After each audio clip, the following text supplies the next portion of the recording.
everyone, and welcome to a special edition of Chris's Chaos. I am your host, Chris Cortez, and tonight we are covering Iowa versus Nebraska dual meet. It was held last night. That was January 12th, about 7:30 p.m. I watched it a little bit after, hit the record button, and it was good. It was a good dual meet. It was very entertaining for the most part. I was reading up on it on Flow Wrestling, and I definitely, their predictions were definitely different from what, had ensued, what had happened. So, yeah, let's get right into this. This is going to be my first time doing a full review of a dual meet, and I'm very excited about that. I figured this would be a good one. Okay, you got number 2 versus the number 4 ranked teams in the nation, Big Ten. This is very, very cool. It was held on Big Ten Network, and yeah, this was held in Nebraska. So very cold out there, I'm sure. And you see, I'm rocking my Michigan hat, still cheering, celebrating from the national championships. But when it comes to wrestling, when it comes to watching wrestling, I just enjoy watching, individual performances, and I do kind of cheer on Big Ten in general. All the teams from Big Ten, I think, put on a great, performance. You got the number 1 team in Penn State, and then you got Iowa. So whenever those two teams are in dual meets, I'm always watching it. Michigan, I understand Michigan's going to be in a dual meet next week. If I'm not mistaken, they're going up against Iowa. So there's going to be quite a bit going on next week, and I will see. I believe in Penn State they're going to be wrestling on the on national TV. So maybe towards the Big Ten championships, the tournament, I will probably subscribe to Big Ten Plus for that month. I did it last year, and I just don't think I used it as much as I needed to, or as much as I don't think I needed to use it that much. So it's cool to have all different, your little quad station set up and watch, different matches all going on at the same time. That's great. But a lot of the big dual meets that you want to see, they cover them. So I would highly recommend you go to ESPN, you go to Big Ten Network, NCAA Wrestling, just get on TV. Most of us have YouTube TV. If you don't, probably should get on it, but check it out. There's a lot of good action going on for wrestling. So we're going to get right into it. We have 10 matches, of course, and Iowa really kind of definitively defeated Nebraska. I think people were, based on what I was listening to, I read an article on Flow Wrestling. I was checking that out, and I was, trying to, get an idea, perspective on how much, what it was going to look like. So I was reading up on the predictions. Kozak from Flow Wrestling had, predicted that Nebraska was going to actually win this, and that there were quite a few matches that he was kind of depending on in order for that to happen. And you think back to Peyton and Robb. I mean, he's kind of one of the big key people in there's a big story, key characters involved in what's going on with Nebraska, ranked number 3. And the story that he's been going through, got to give him nothing but credit. He had that skin-eating bacterial infection. The pictures that I saw, I was just blown away that this guy is able to recover, heal, and then get back into action, get back into competitive play here, in such a competitive field. Goes up against number 2 ranked Jared Franek and puts on a hell of a display. He puts on a very bold effort in competition. He was not able to defeat Franek, and that was a big factor in how Nebraska was going to perhaps win this one. The other one you got to watch out for was the heavyweight championship, the heavyweight match between Bradley Hill and Nash Hutmacher. Again, Bradley Hill was really on top of things. He scored a takedown quite at the very end. Another one, Glazier versus Silas Allred, ranked number 13 Allred, but Glazier was performing like he was in the top 10. He was definitely the significant winner in that match. So we're going to go ahead and talk about that. But let's just start from the top. And I'm going to go over, as I wrote down my notes. I took pretty careful notes throughout each round for each match. And the first match, most of the wrestlers were ranked. They are ranked. There were only a few that weren't ranked. So this is just very important dual meet for two of the top teams of the nation. But before we start, and now I have a little moment, please hit the like or subscribe button if you're interested in hearing more about NCAA dual meets. If you have things you want to add, things I don't know about, I'm not the most experienced, but I enjoy it. I know how to cover, competitions and get things exciting. I'm mostly covering a lot of professional wrestling, particularly New Japan Pro Wrestling. So if you're interested, go back and watch my review of Wrestle Kingdom 18. Excellent, excellent card. And if you have anything you want to add in the comments section, please feel free to do so. Ask any questions that you might have, anything that you might want me to look out for. I'll do it. I'll look out for any key matches or key events, and help me out here. And I like to bridge the gap. That's kind of one of my objectives as a podcaster, is to bridge the gap between, amateur wrestling, collegiate wrestling, and professional wrestling. And honestly, you'd be surprised how many similarities there are.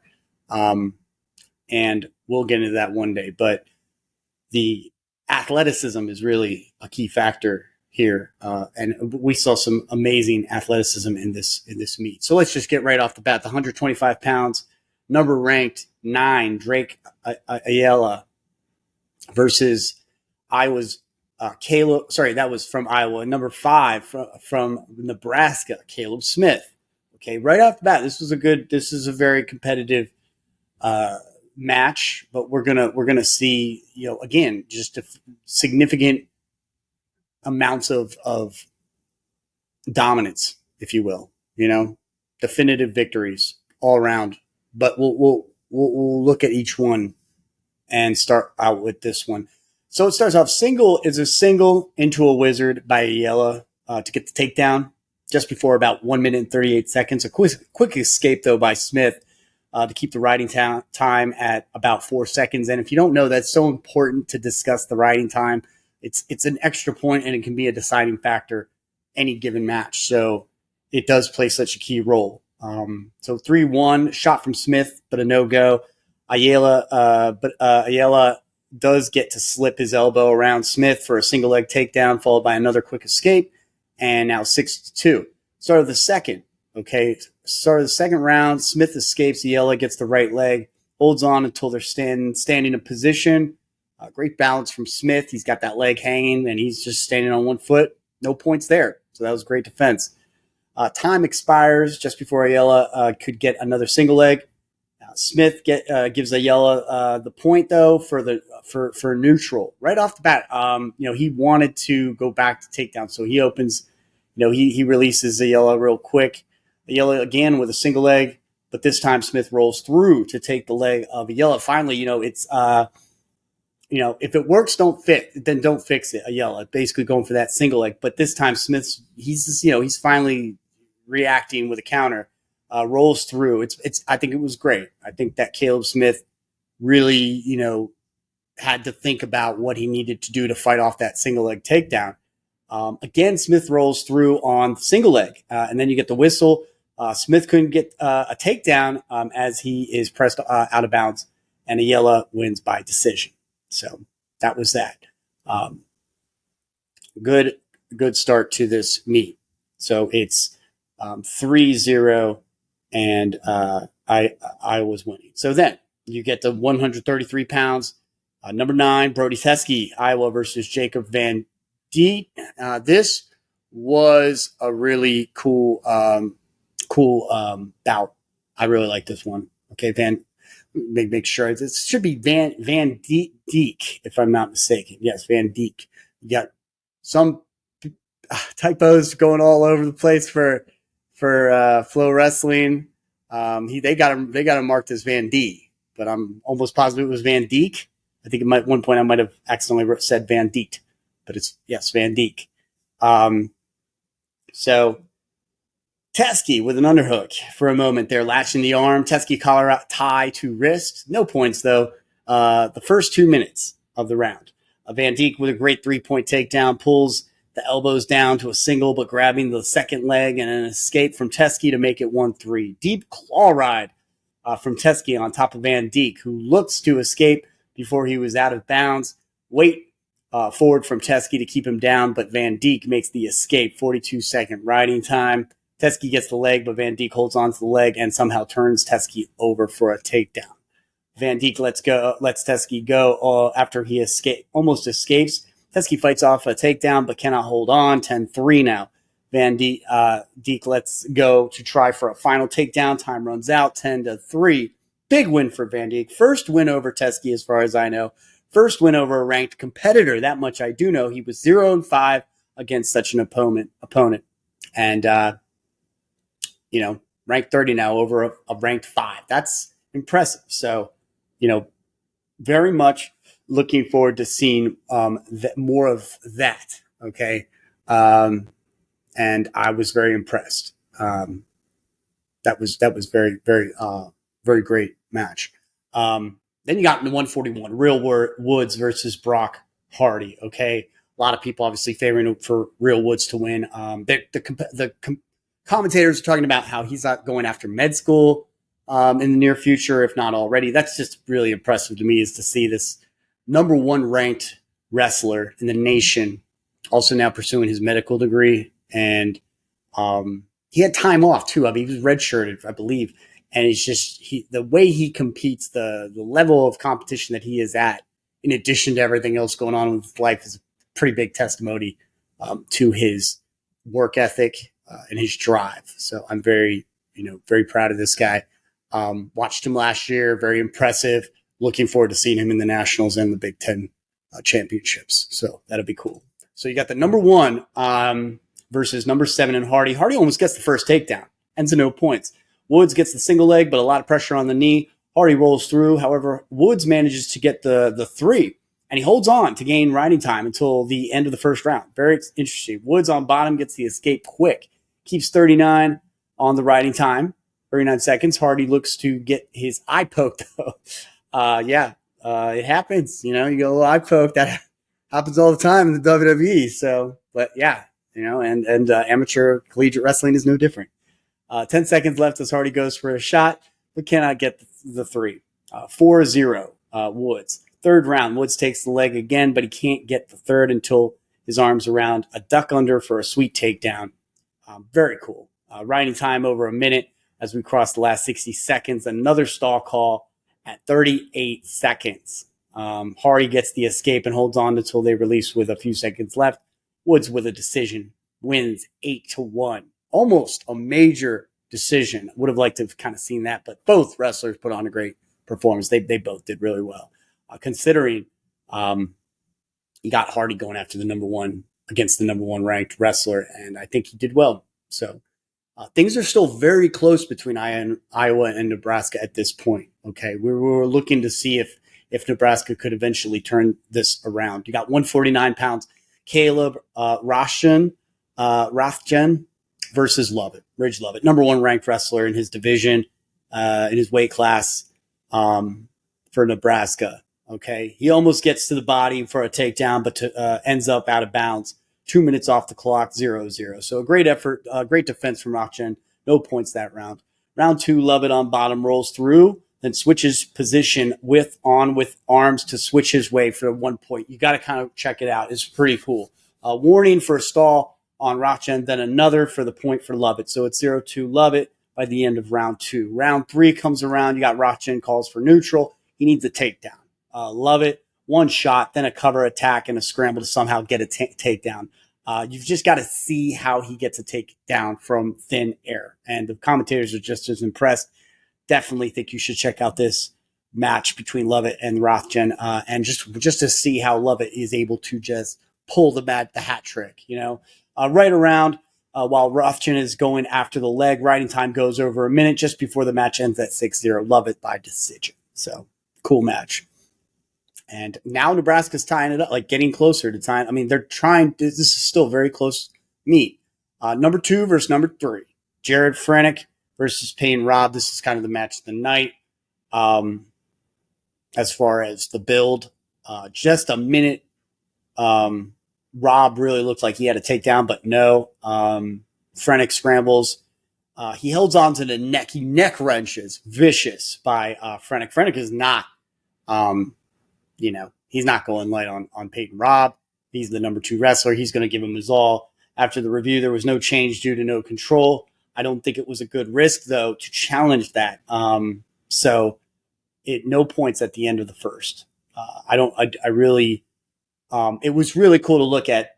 Essentially, yes, it looked like Robb might have had that takedown and maybe, possibly get some back points or whatnot. But no, it's like the neck wrench really was so quick and he had no control, did Peyton Robb, that Franek was able to get in the position that he was to break away from that takedown.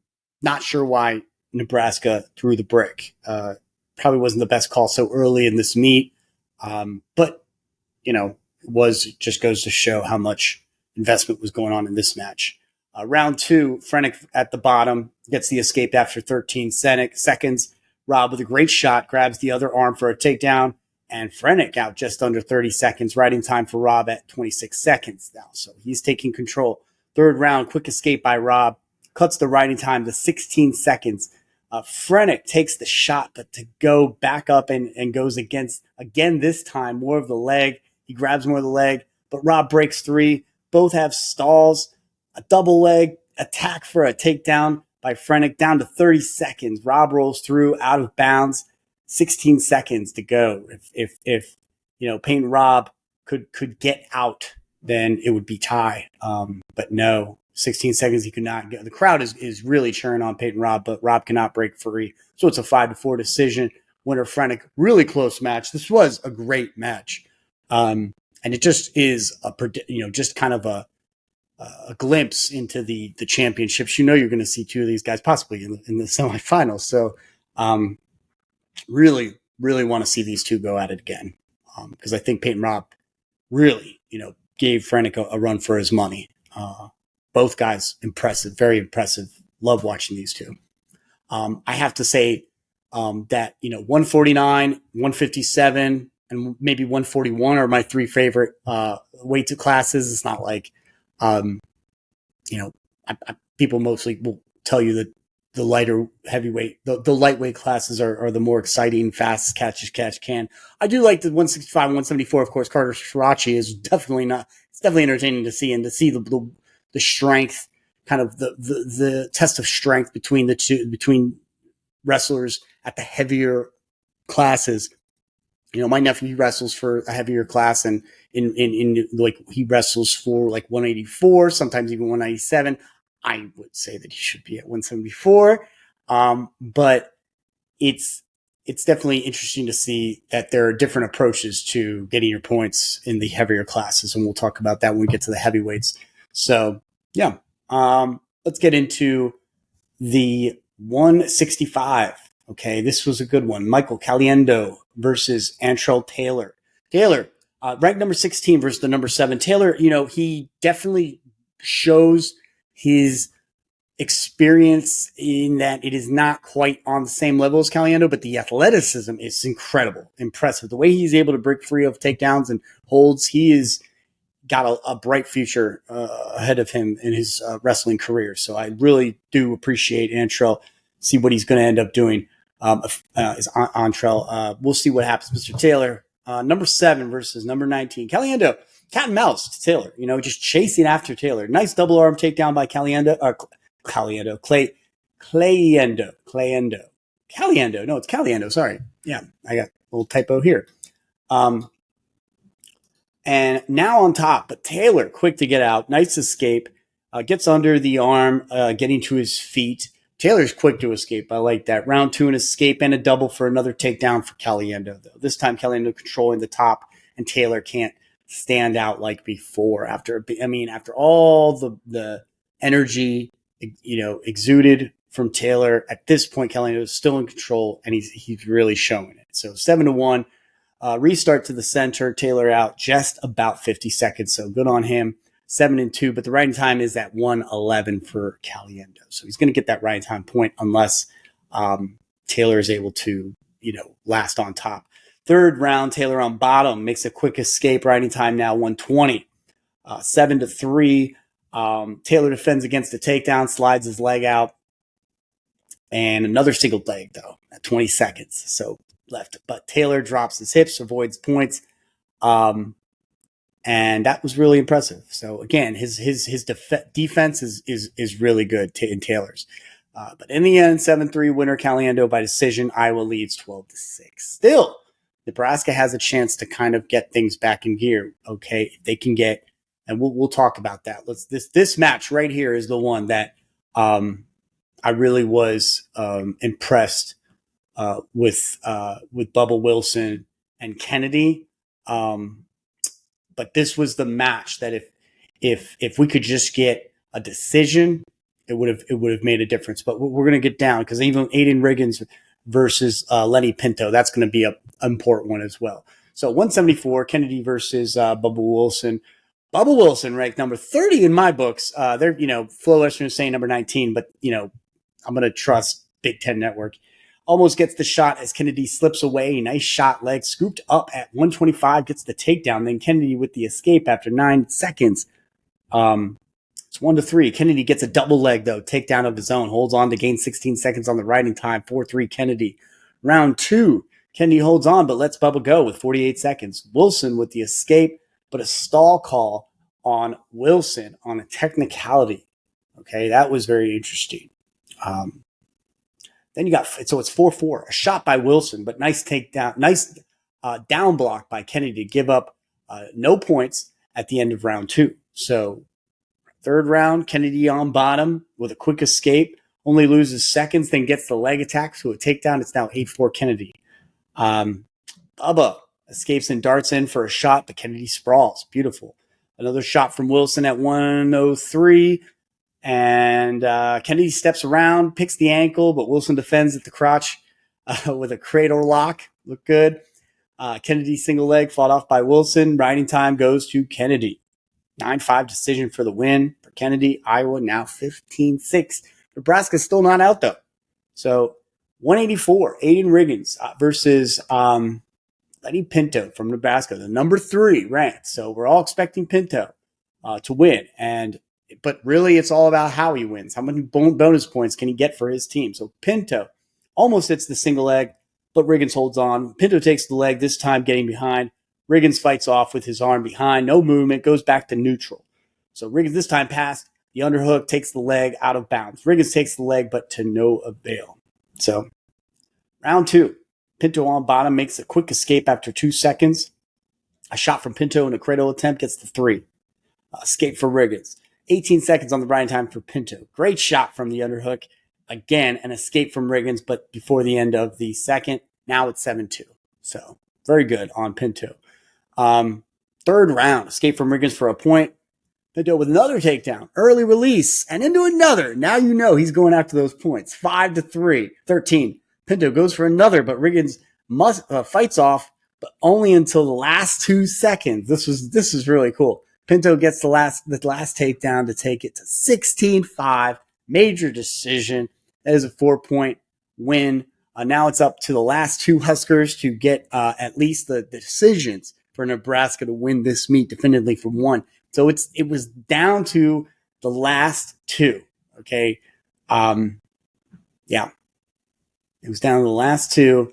10-15. Okay, Iowa. Iowa's winning 15-10. So 197 pounds. 197 pounds, ranked number 25, Zach Glazier from Iowa versus Silas Allred, Nebraska. I think a lot of people were assuming that Glazier was going to, fall to Allred, but no. This is where things kind of went for the worse for Nebraska. Allred ranked number 11. Flow Wrestling maybe needs to update their ranks. Glazier number 16. Okay. Glazier with the first takedown. Escape for Allred after an out of bounds. This was after the first 26 seconds of riding time. 3-1. Okay, for in favor of Glazier. or Glazier. Is Glazier or Glazier? I kind of almost like Glacier, but yeah. Biding his time. And there are no more points in the first. So they're both kind of like feeling each other out. You got second round, Allred looked to almost get the escape, but Glazier holds on. Glazier gains for the riding time. They have remained neutral for quite some time. Glazier takes the leg and gets the 3 points. Okay, right at the end. Then you got the third round. Glazier escapes, still has the riding time at 1 minute and 42 seconds. No one taking shots during this third round until Glazier gets the single leg, ends with 11-2 victory for Glazier by major decision. So gets those 4 points right back. All right. 19-10 now. So things aren't looking too good for Nebraska. And that's kind of it. Like that's kind of the definitive, it's up 19-5. So they can't win this dual meet at this point, even if heavyweights gets a pin. Not going to put them in contention. So you got, yeah. And it looked like, again, it wasn't sure if it was going to be Bradley Hill or Ben Coulter versus Nash Hutmacher. You get a quick interview of Nash Hutmacher. Great story behind him. I mean, he is defensive tackle for Nebraska. He has 40 tackles and several sacks. The guy's a beast. He's NFL bound, and while he's at it, he drops he was in the 300s in his weight, dropped down to 285. He's leaner to do some competition for Nebraska's wrestling team. That's awesome. So, great disposition for him and his career. The first round, though, looked like a takedown from Hill, but no points. Okay, Nebraska's football team is there showing support for Hutmacher. Second round, gets a quick escape. Hutmacher does after 8 seconds. No takedowns at the end of the round, though. So Hutmacher's winning. Then, this is where things get interesting. Third round, Hill gets the escape for a point after 10 seconds. So now it's 1-1. And honestly, I think that Hutmacher was the aggressor. Hill goes for the shot. Hutmacher gets around, but does not take down Hill. A lot of movement from Hutmacher, but Hill, he gets the takedown with 15 seconds to go. He gets the win, 4-1. Iowa wins 22-10. So that is the dual meet between Iowa and Nebraska. Very much enjoyed it. I look forward to covering some more dual meets.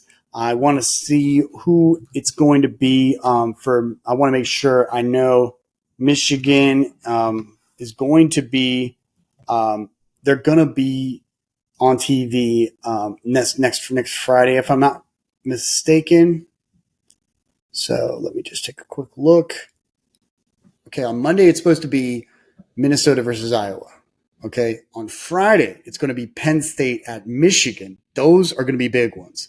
You got Friday coming up, Purdue at Iowa. Okay, then you got Nebraska and Minnesota, Ohio State at Wisconsin. And then you got Michigan at Ohio State. That's a big one. And NC State at Pittsburgh is the January 26th, Iowa at Illinois. So definitely going to want to look at Purdue at Iowa, Penn State at Michigan, just to see how well Penn State is. I'm sure they're just killing it. Minnesota at Iowa, though, I'm interested in that one too. That looks to be this Monday. Yeah, we'll be off for MLK. This will be it'll be held in Iowa. Iowa coming off that win. So, yeah, definitely going to want to check out that one. Maybe I might do a little review on that one, but definitely want to do Penn State, Michigan. So, yeah, it should be fun. Let's see. Look at Big Ten Network. Big Ten Wrestling, excuse me. Yeah, big Minnesota at Iowa and Penn State at Michigan. They'll also do the Big Ten Wrestling in 60. Got to check that out. Purdue and Iowa. All this stuff is going on Big Ten as well. So exciting.